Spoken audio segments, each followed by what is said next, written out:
Many of you do know me, and many of you do know what I do.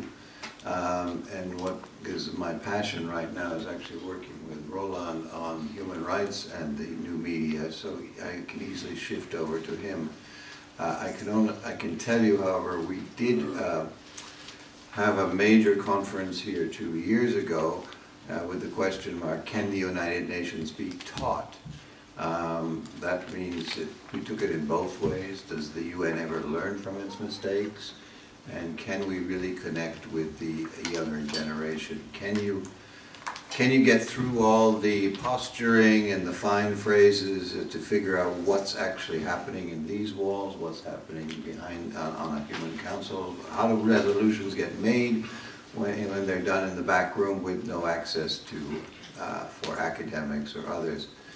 And then the big challenge, of course, is how do you convey a spirit of enthusiasm for the United Nations and its values and all the good things that it stood for when there is so much realpolitik in it as well. So I think that's our big challenge. I know most of the people in this room have decided that the UN is a good thing, otherwise you wouldn't spend your whole day here in a closed room. And I think there are many ways to get to reach the new generation. Yesterday we talked about the podcasting and the film festivals, which I think are a fantastic way. In Australia, where I taught, we had a pub quiz night about what do people know about the UN or about world affairs, and if you got enough questions right, you got free beer. So it was an incentive to come to the quiz night about the UN. It's a challenge. We've realized that fewer and fewer courses are taught on the United Nations itself at universities. We've done a survey of Austria and the neighboring countries. It's getting harder. Sometimes you repackage it as global challenges or something similar, and you can get young people interested, but it is definitely a difficult task. So I'd like to come back at the end if I have something intelligent to say, but right now I would like to honor Professor Simai, who is the godfather, the founder, one of the founders of ACONS, and you can see that this organization is, well, has continued and probably will continue despite the cynicism about the UN. So I wonder if, Professor Simai, would you stand up and we give you an applause? Thank you.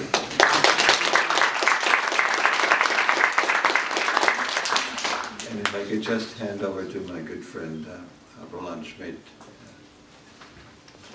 Our fields of activities are rather comprehensive. We work on corporate social responsibility, anti-discrimination, asylum, women's rights, children's rights, and the prevention of torture. Some of you might know our academic director, Professor Novak, who was until recently United Nations Special Rapporteur on Torture, so we have a direct connection with the UN. And I get Professor Novak is also teaching as a fellow at the Webster University soon.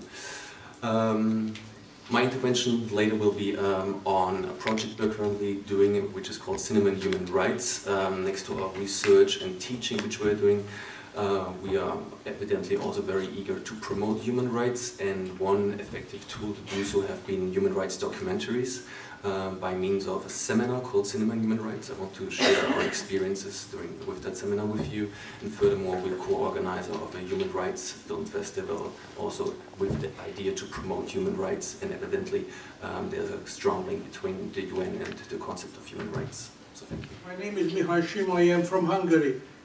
And I am a university professor, besides now a so-called research professor in the Hungarian Academy of Sciences. I started teaching about the United Nations almost 60 years ago in Hungary. I was the very first, not only in Hungary, but most probably in the region, who started a regular course on the United Nations.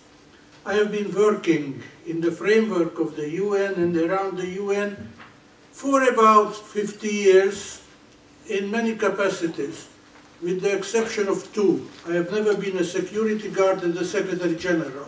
But I have been working mostly on research as an academic. Besides, I was working in the field in the Middle East, Africa, Latin America, as UN advisor to different governments. My last UN assignment was with the United Nations University, and I was the director of the largest research institute of the United Nations University in Helsinki, which was still very important institute and dealing with development economics research. I think I wrote a couple of books about the UN, and I'm still trying to be actively advocating the cause of the UN in different parts of the world. Thank you. My curriculum is not that interesting as of Mr. Simaj. I come from the University of Economics from Prague, from Jan Masaryk Center of International Studies. I am just finishing my PhD thesis, and at the same time I work as an assistant professor at the center, and at the same time I'm a member of the board of Czech United Nations Association. Today I want to tell you something about a project. We would like to communicate UN concepts to the next generation in Prague, and it's a UN academy project, so you will see later more about this project. Thank you for inviting me to speak in the conference. My name is Dana Vižinkárová. I'm from Slovakia, and I'm here today to present the program of the youth delegate to the United Nations, because I see it as a good opportunity to communicate the UN concept to young people, as it is communication between young people. And they can't hear you. Get closer to the microphone. sorry. Is this better? Doesn't seem to be working. Maybe it's not working. That's what I think. Small technical difficulties have never stopped a panel. But I think she's definitely speak louder. Now? Yes. Yeah, now it's working. So I'll repeat it. I came here to present the Youth Delegate program to the United Nations. It is a program where countries send a young person among their delegation to the United Nations event, like to the General Assembly or ECOSOC meetings. And I found it a good way how to communicate the UN concept to young people, because it's like communication from young person to young people, and I'll say more later. Thank you very much. Good morning, everybody. I'm here on behalf of the UNA of Austria, whose youth branch I was the vice president of for the last 8 years, and I will talk to you about how we try to reach the next generation with various projects like Model UN, like projects called UN Go to School, and like study trips. Project called Cinnamon Human Rights, and human rights documentaries as a means to impart knowledge on human rights, to promote human rights, and with that also the interlinkages, the relation of the United Nations to this topic. Just a quick overview how I would like to proceed. In the beginning, just the role of human rights documentaries in general, and then particularly about the role of human rights film festivals. There's nowadays an abundance of film festivals, an abundance of human rights documentaries. I would like to tell you a bit more about that. And then specifically about our seminar, Cinema and Human Rights, which is taught at the law faculty of the University of Vienna. And then a few examples on how we are promoting, how we're using movies, documentaries to raise the issues of human rights. And then as a conclusion, experiences so far. In principle, or as a starting point, we can say that human rights documentaries have been becoming increasingly popular during the last years. This is mainly due to their increased availability, meaning that they are more easier to produce than earlier times. Nowadays, you have people producing human rights documentaries with their mobile phone. You have handy cams, and you can make your movie on your home computer. There are still a lot of human rights documentaries which are big, larger productions, which involve a lot of, which require a lot of financial means. But nevertheless, it's relatively easy to do a human rights documentary. That means there's a larger supply, and furthermore, it's rather easy to distribute via the internet. These human rights documentaries allow us to get aware of situations which are otherwise not on the radar, which wouldn't find a place in the news media, and furthermore are able to depict the interrelation between a human rights violation, let's say somewhere in Congo, and the mobile phone you buy here in your shop in Vienna. Furthermore, human rights documentaries are a strong tool for the audience, for the individual person who is watching a movie, to get an association with the person portrayed, with the fate of the people portrayed in the human rights documentary. So there's this emotional link also, and you're able to put yourself into the shoes of the person who's actually portrayed. The human rights documentaries have been found a strong base in human rights film festivals, and I would like to refer to two here in this context, particularly One World. I'm glad that a colleague from Prague is on this panel as well.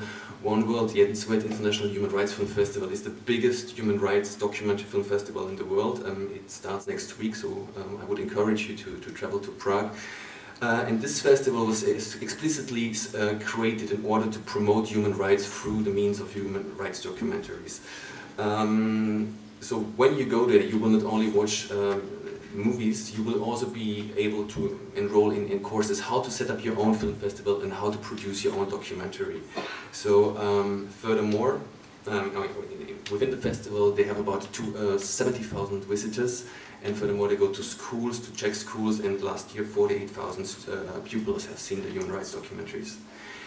As a spin-off of this festival, we are happy to have created here in Vienna this Human World, which took place this December for the third year, together with the Top Kino and the Schikaneder, and the Boltzmann Institute is proud to be a partner of this festival.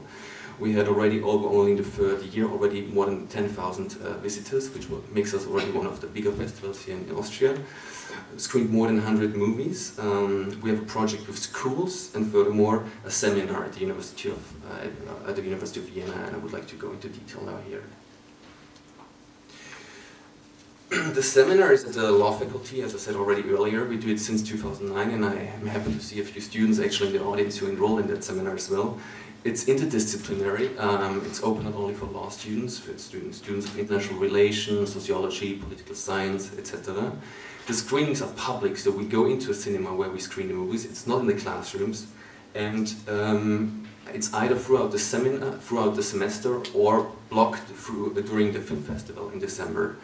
The documentary is always related to a specific human rights topic, and afterwards there's a panel discussion. And the movie, together with the panel discussion and the sessions in the class, are the basis for the seminar papers the students have to write.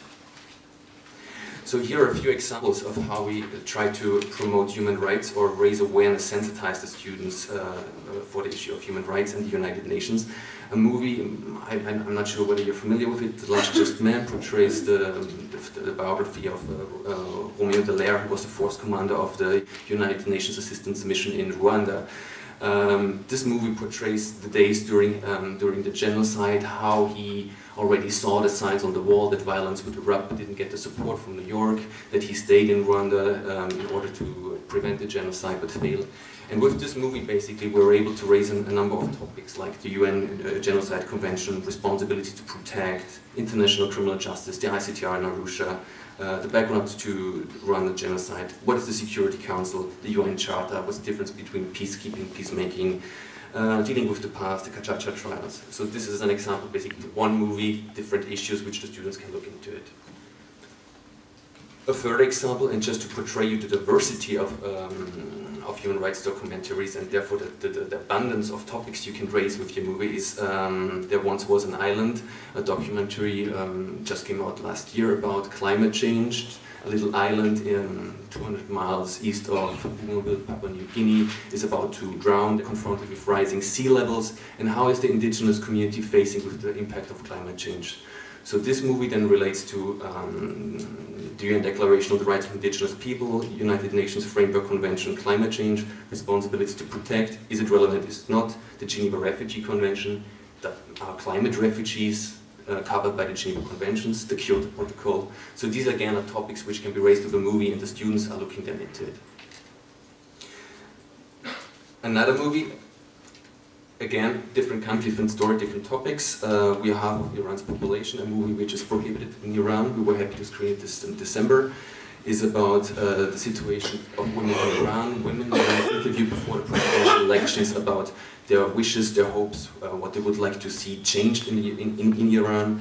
And this then relates to the UN Convention on the Elimination of Discrimination of Women, the ICCPR, the Universal Periodic Review, the Human Rights Council of Iran, religion and human rights, Iran's history since 1979. So again, one movie, you have a variety of topics students can look into. It's interdisciplinary and it's very current.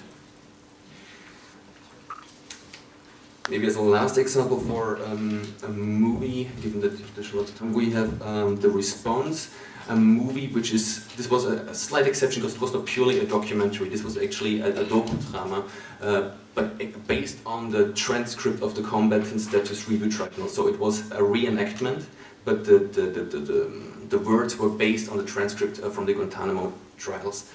And so here the issues at stake here was, well, the legality of the detention in Guantanamo, the UN Convention Against Torture, international civil and political rights, Geneva Conventions, relation between international humanitarian law and human rights, the right to remedy and redress. Here we had a very interesting panel, I think, maybe Michael was there. Wolfgang Petric, who was then ambassador when a former Guantanamo detainee had been kidnapped from Bosnia and brought to Guantanamo. Manfred Novak, who was then judge in Bosnia, and Mustafa Al-Idir, a Bosnian Algerian origin, who was deported from Bosnia to Guantanamo. He's now free back in Bosnia, and we were happy to have him on the panel. I think I'll skip the next movies and go to our experiences so far.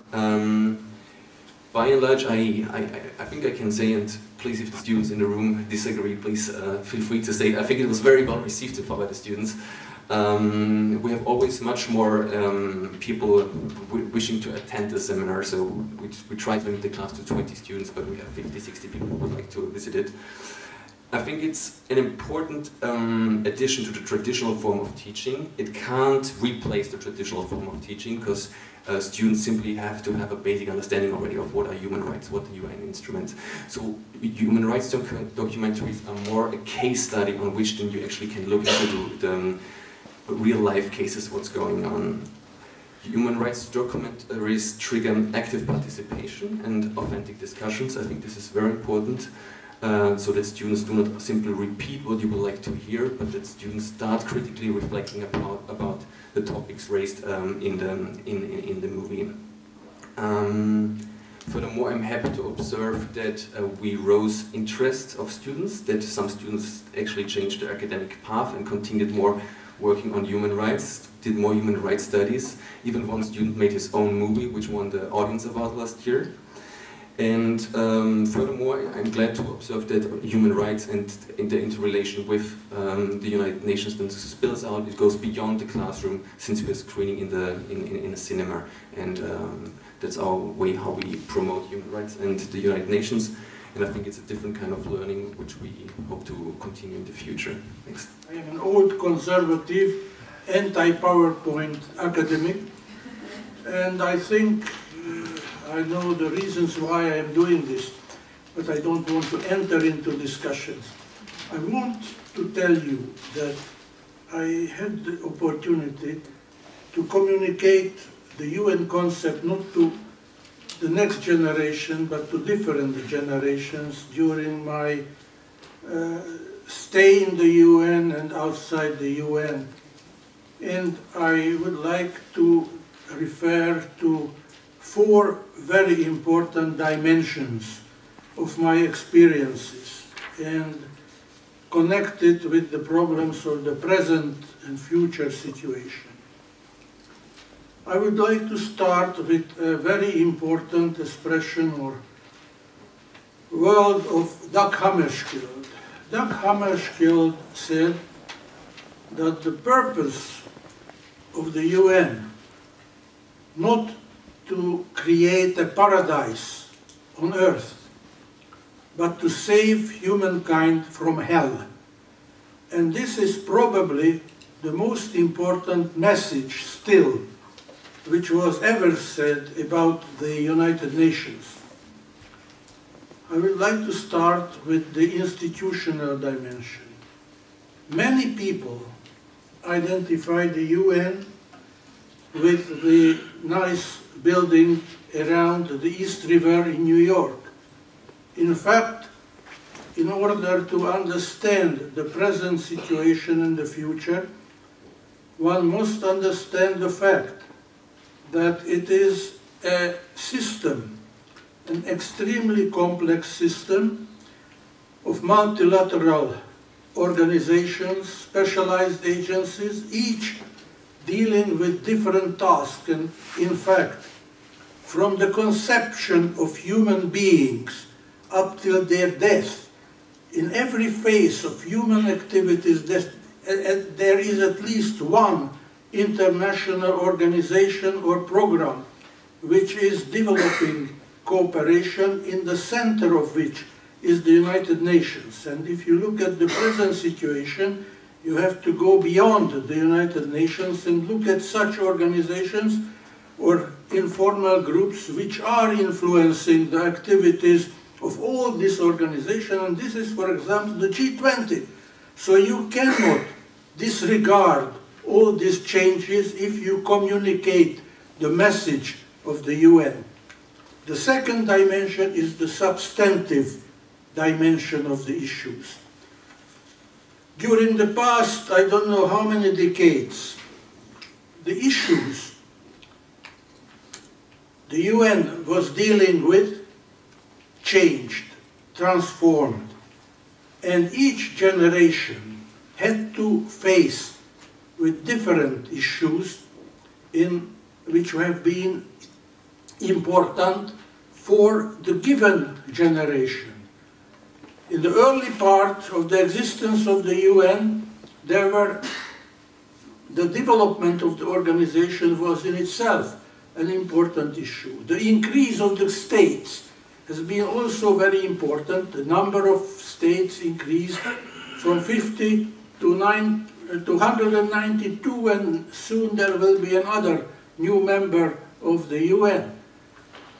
How to deal with a world with different states, the dangers of the nuclear war, the disintegration of the so-called two-polar system, and the emergence of the post-Cold War regimes, the economic crisis and the post-crisis world. All this represents different dimensions of issues. Even such question as the attitude towards human rights has been changed. The relationship of different segments of the publics, people on different continents, is also a very important substantive issue, because their relations may be completely different from this. A very important change. Already Pope John Paul II emphasized the importance of multilateral cooperation, but never in the history of Roman Catholic Church a Pope declared that the world may not need or be able to have a global government, but the UN, the power of the UN must increase.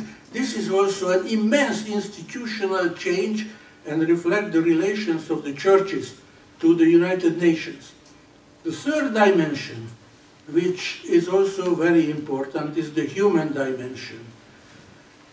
I used to count the changes in the generations of diplomats and UN staff members.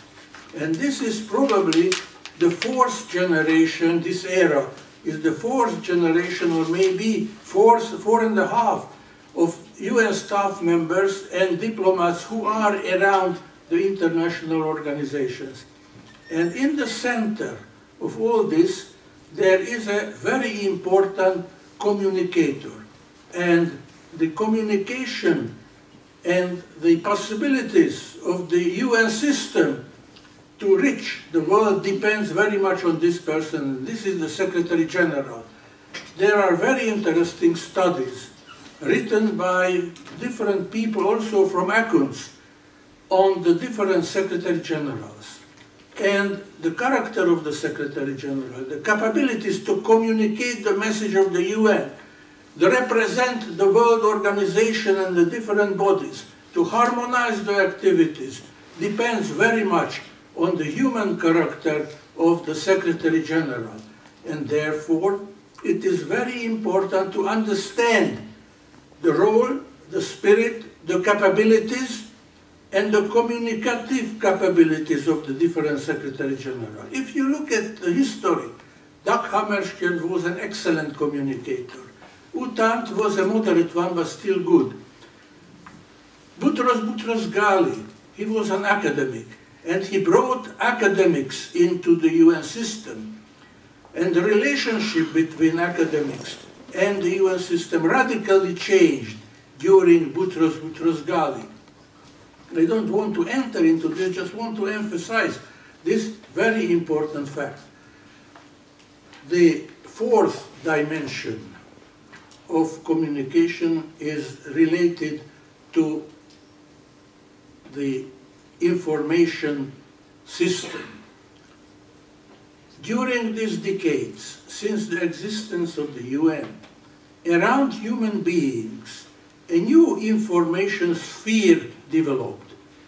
When the UN was established, the communication about UN and international cooperation went through the printed press, the radios.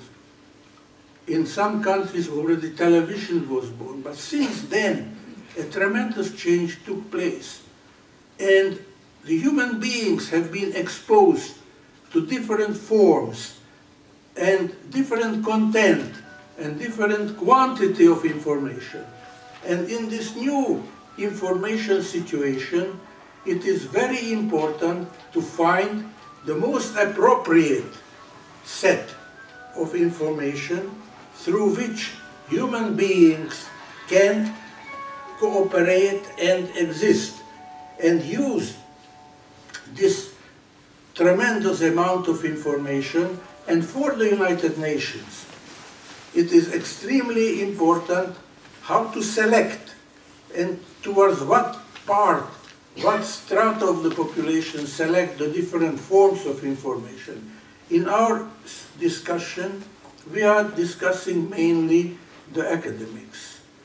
And it is a very interesting issue to what extent the present forms of information are good and can be instrumental to establish an interactive system of information exchange between the academia and the UN system. And I think there are a lot of things to do to achieve an appropriate form and appropriate channels of this information interchange and interaction. I think that's all what I wanted to share with you. I didn't want to enter into a more detailed way into the substantive issues. I wanted to emphasize that we have to think a little bit about the so-called philosophical aspects of this issue, which I wanted to raise. Thank you for your attention. So, as I saw, the other members of this panel are much more experienced than me in communicating UN concepts.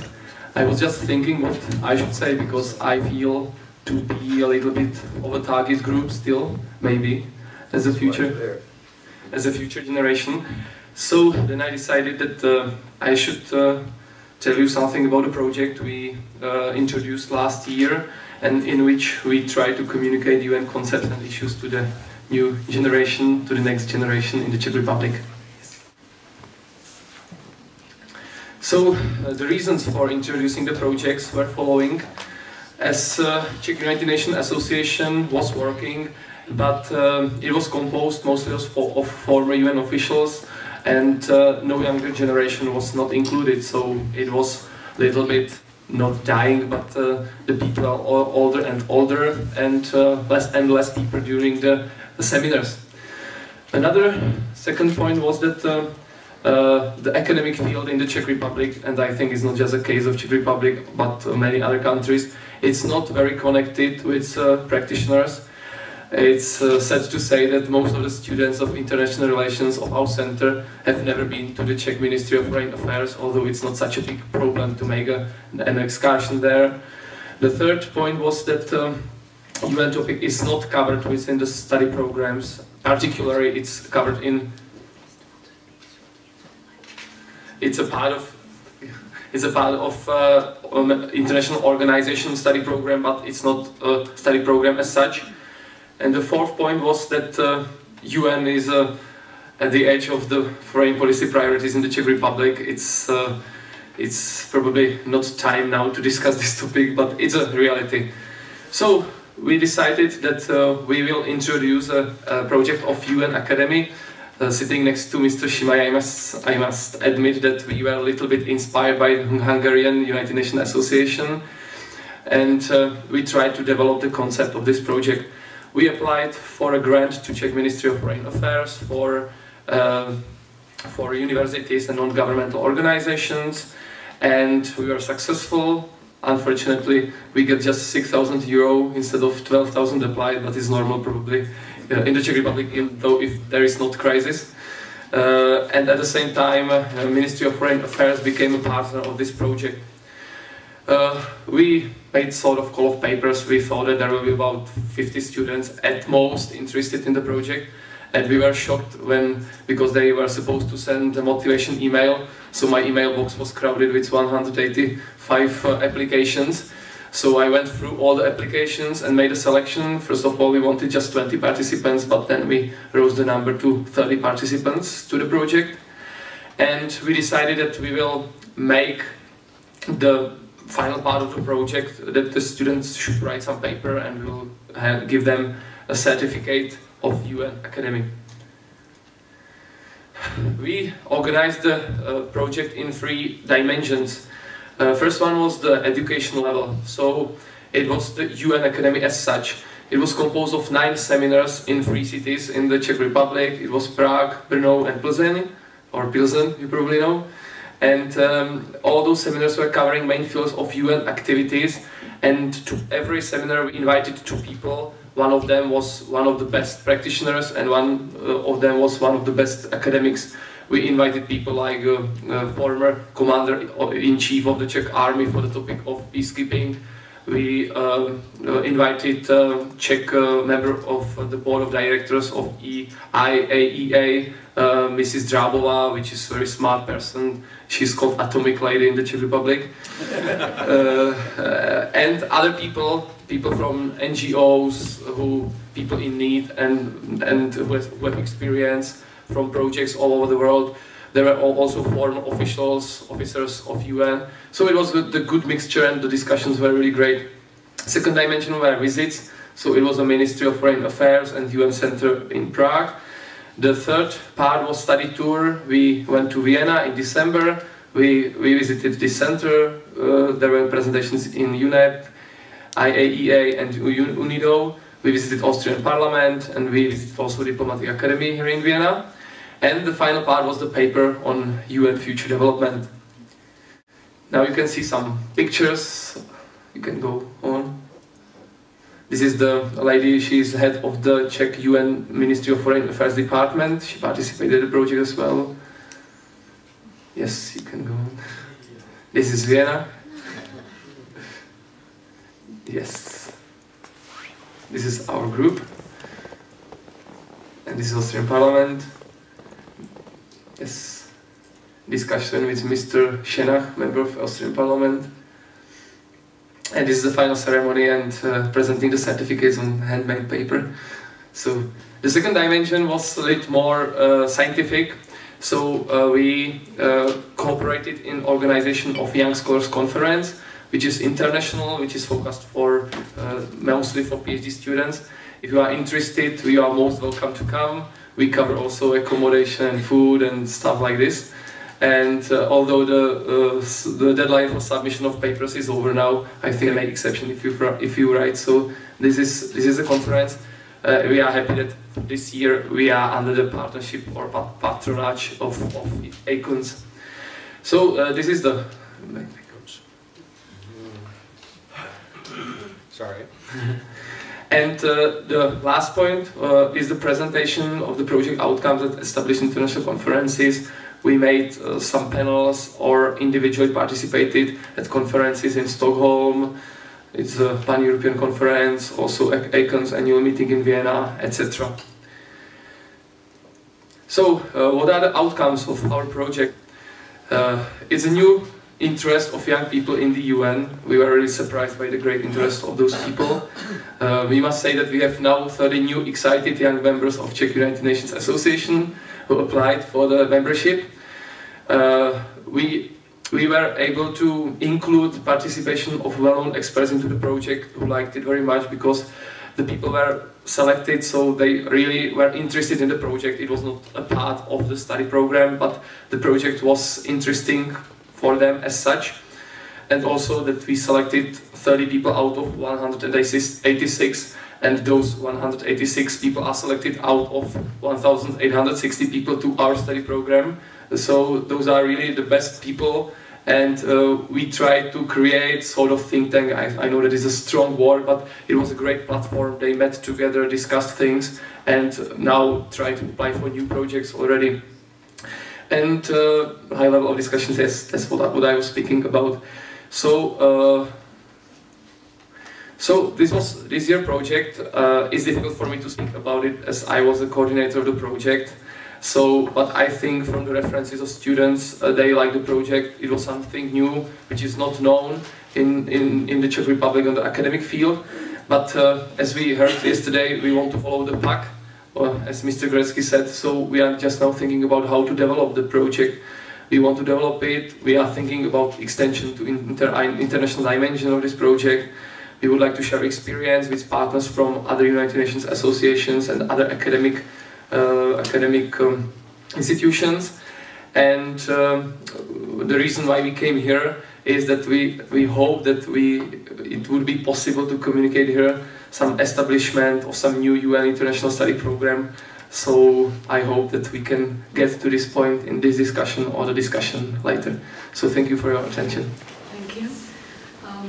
And thank you for mentioning the Diplomatic Academy, because I forgot to mention that I'm a master's student at the Diplomatic Academy here in Vienna. And I really appreciate all the possibilities that I get there to learn about the United Nations, because not only that we have a specialized subject called international organizations and multilateral diplomacy, but we get to hear about the United Nations in really many subjects, and we are very close to the United Nations. So, but I see this like an exception, and I know that not many young people are really interested in the United Nations, and I guess we can all agree on that it is a challenge to make the young people interested in the work of the United Nations.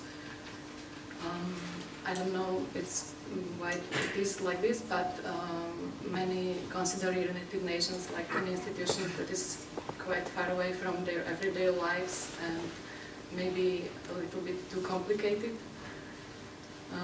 And they don't know that it's actually possible for a young person to have a say in the United Nations themselves. And so in my speech, I'll first explain the Youth Delegate program.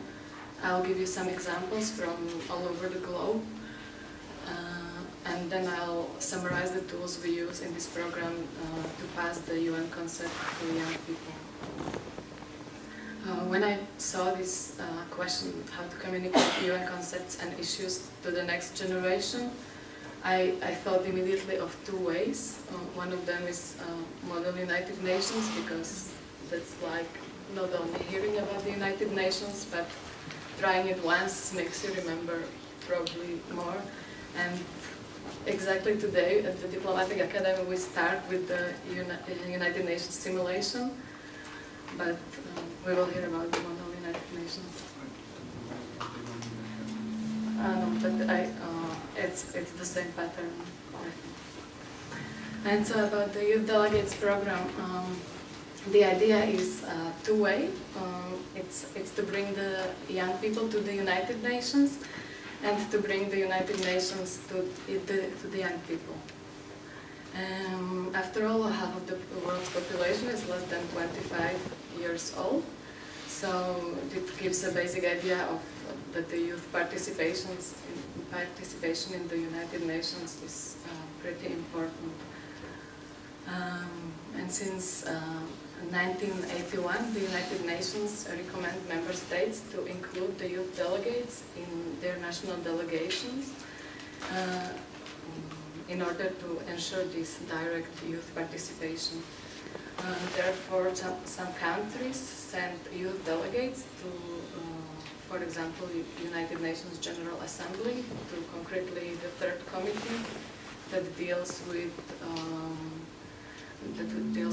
youth-related issues, and also to some ECOSOC meetings, for instance, Commission for Social Development and Commission on Status of Women. So what does one youth delegate do? How does the youth delegate awake the interest in the United Nations? Before I speak about what I did in Slovakia, I'll give you some examples from other countries. One that I find extremely interesting is the Australian Youth Delegate Program. In 2009, the Australian Youth Delegate visited all states of Australia on his tour, meeting young people from all different backgrounds with a specific focus on young people with fewer opportunities, and discussed their life circumstances and concerns. On each of these visits, he asked young people to write a letter to former Prime Minister, Prime Minister at the time, Kevin Rudd, and he made these young people's statements a central part of his speech in the General Assembly, and that way brought their concerns directly to the UN. His speech was, of course, recorded, and in the meantime he became friends on Facebook with many of those people, and when the young people saw that their issues are directly spoken in the UN, I think the United Nations got quite much closer to them. Then from Europe, the German and Dutch youth delegates, they also do a tour of their countries every year, asking about the young people concerns, and at the same time introducing the UN concepts to them. For example, Millennium Development Goals and many others. Just a short mention of the Saudi Arabian youth delegates. The youth delegate, he organized a side event in New York on intercultural dialogue, and we always write articles about such events. We upload the photos to our blogs, to our websites and Facebook and so forth. Youth delegates are selected on demonstrated experience in youth work, or with, at least those are the people with strong interest in youth-related issues, and therefore those people, they already have like their networks in their countries, and so through these networks they can transmit the relevant UN messages to their people. As to give you an example, the German and the Swedish youth delegate, they were quite concerned about gay rights, so they were dealing with these issues. At the same time, the other German delegate, she was coming from a background of like a Catholic youth NGO, and she was promoting youth participation. The Finnish was promoting women's rights and the relevant resolutions and so on. And me, I am mostly interested in development aid and humanitarian issues. And so I was mostly talking to volunteers in this field of development cooperation. And I went to Europe-Africa Youth Summit, we had a working group on Millennium Development Goals. It was just 3 months ago, and it was in Libya. So now many people actually ask me about this summit, and many people are interested.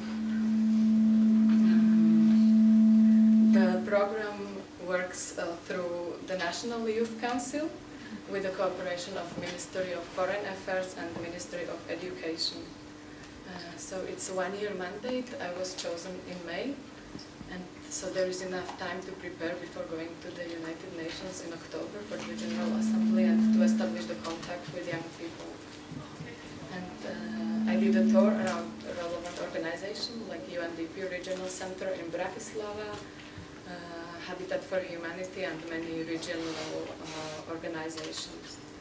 I also did an internship at the Ministry of Foreign Affairs, and from New York, I had this blog that I was updating day by day and spreading this message. And the blog is like linked through different websites of the UN Council, of the Youth Council, and our UN Youth Delegates website. So actually, I think these tools like blog and Facebook can be very effective among young people. And also we came up with this idea to speak live, to broadcast live in popular radio. And now there is a new initiative to talk about the United Nations once a month in the form of an interview. So I'm starting this now, and I hope it will have success. So I mentioned the many tools that we use. Actually, I had also a PowerPoint presentation about like just one slide where there was written the website. If you are interested, it's the one up there. Okay. This YouTube. Well, it's anyway. It's just one slide, and it says the website. Yeah. So this UN Youth website, it's where all the different programs are described, and if you are wondering how to establish the Youth Delegates program in your country, you can find the information there, or you can go to the United Nations website. The information can be found there as well, because it's an official UN program. We use various social media. We have this Facebook page. You can have a look, maybe. And we make videos because we realize that people actually don't want to read that much when we read articles. So we made the videos from the GA Hall, but also from like Central Park and so on. And people click on it and they can hear about what you do when you're young in the United Nations. Then we have all our networks and friends. It really depends on each youth delegate. But the power of this program is that we are young people from different countries, so we can see, for example, I can look what have the German youth delegates done and how was it taken in Germany, and usually it's then the same in Slovakia, or we can all come up with different ideas and we try to spread the word between us and further. And then we take part in many youth events and conferences, and we try to come with this enthusiasm about the United Nations. And so I encourage you, if you think of establishing such program in your country or just learning more. Thank you. After more than 20 years teaching how to use PowerPoint, I came to the conclusion that it's easier not to use PowerPoint and less confusing for everybody. A very wise man once said, "Show me and I will forget. Tell me and I will remember. Involve me and I will understand." Living to this quote from Confucius, I made the experience in the last 8 years that if we involve the next generation, which is according to the definition of the Austrian youth branch of the United Nations Association, from 16, 18 up to 35, you have to involve them. Although I have to admit that the goals for the youth branch of the UNA in Austria are not as high as my esteemed colleague from the Czech Republic, to deliver the concepts of the UN, because in many public schools in Austria there is a lack of understanding what is the UN in general. So there's no use of delivering concepts if there is no understanding for the international organization itself. I tried to deliver the idea of the United Nations in the last 8 years with various projects. For some of these projects, I am directly responsible or was responsible for several of them, like the bigger part was the Model United Nations. Model United Nations is a very valuable tool to involve interested youth, students, academics in the concepts of the United Nations. Recently, I mean in the last, let's say 5-6 years, a lot of Model UNs popped up all over the world. Unfortunately, not all of them value the idea of the United Nations, but focus more on party in the evening and meeting people that they can add as friends on Facebook later on. The really serious among the Model United Nations around the world really do focus on the UN and its business and really try to make a change and really are committed to the cause of the United Nations. Another project that we had in the youth branch was the study trips. Study trips to countries, cities that not only have a very interesting culture and there's a lot to learn about the people there, but also had something in common. They host either United Nations headquarters or United Nations institutions or United Nations field offices. These study trips led us to Serbia, Bosnia, twice to Iran, twice to the United States. In the United States, of course, it was New York. Needless to say that the main event was the guided tour to the United Nations office in New York City. Another thing was the project called UN Goes to Schools. Unfortunately, this was not a very successful project. Why? There is no central command for Austrian schools where you can say, hey, we come to your school, we teach your students about the UN and the UN system, so let's make an appointment. It doesn't work that way. If you do not know someone in a school that is willing or as enthusiastic as we are to come there and commits his spare time or is able to devote one of his rare lessons to the UN, we do not have a chance to transport the idea of the UN to schools in Austria.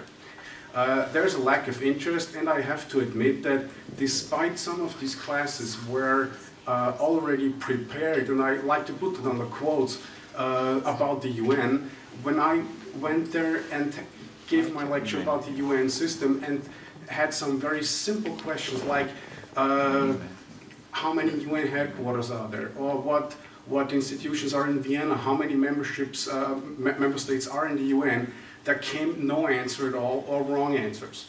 Some students even affiliate the OPEC as an organization within the UN system. So to deliver concepts is a high goal. I think the basic awareness should be covered in Austria first, especially in public schools. Big exceptions, of course, are universities like, of course, I have to say that Webster University or the Diplomatic Academy, who concentrate more than one lecture on international organizations and focus on the UN in a very, very good way. That way, I cooperated, as Mr. Weeks, Gregory already told you, in a very new approach of delivering Model UN and raise awareness of the UN systems to students. 4 years ago, I created a new Model UN, the Historic Model United Nations. The Historic Model United Nations, or HistoMUN, deals with former United Nations Security Council crisis just the night before something really bad or something really important happened. So if the next day a resolution was passed to, I don't know, condemn an action, send troops, whatever it is, the day before was the day of the simulation. This asked a lot of discipline of the participants. First of all, it is only small groups because we're only simulating security councils. Second, nobody was to take into consideration anything that happened after this date. So for instance, if we simulate May 1948, Israel-Palestine, nobody that was sitting there representing the US or the Soviet Union or France should take into consideration what happened in the next 60 years, which was very disciplined, an act of very high discipline. But the more important thing is you have to know your history and the politics. The history, because I think many of you know that in 1948 the US was not a big sponsor of Israel yet. And the Soviet Union was in fact the second country to acknowledge the state of Israel, and there was more approach from the Soviet Union side. These are all things that you have to take into consideration. So you have to take a step back into time, and another important man once said, those who cannot remember the past are condemned to repeat it. And due to this idea, the Historic Model United Nations attracted in the last 3 years a lot of very high potential students and young academics, very interested in the UN system and very capable of really making a change. Not simply requiring a well-paid job in the UN headquarters in New York, but really interested in committing themselves to a change. To the UN Go Schools, one more thing. The interest in the schools was very, very high. I managed to get acquainted to a lot of young people, to a lot of pupils in the age of 16 to 18 who would like to contribute more and who would like to know more about it. So the 1 hour, or in some schools it was about 2 hours, 2 hours that I spent in the school talking about the UN system is nothing compared to that what should have been done. I'm proud to say that I average of 3 students per classroom that I lectured about the UN was interested in knowing more about the UN and became a member of the UNA Austria Youth Branch. Highly valuable, but not strong enough. And finally, I want to disagree with your opinion that Facebook is one of the tools to promote concepts of the UN. As there is a certain lack of discipline in Facebook when you are inviting people to events, a lot of people, like, they casually agree to, yeah, I'm a fan of this, and yeah, I become a group member of that, and yeah, I go to this event or not. If you provide highly valuable events on Facebook, you have about 200 people say, I'm attending that, even if they're currently located in Singapore or elsewhere, and they say, well, I'm attending this 1 hour lecture in Vienna. And actually, of course, they do not show up. So for a real serious tool, I must disagree that Facebook is not suitable. To keep in touch with all the interesting people that you meet in an international model UN, like the Vienna International Model UN is one of the most important and most highly valued in the world. It is an excellent tool, but not to deliver concepts of the UN. I would refer to other more professional tools than to Facebook. After all, it is just a social network. As I understand that Michael wants to have a little discussion afterward, I finish my remarks right here, and I'm open to answering questions and the discussion that he is trying to achieve. Thank you very much.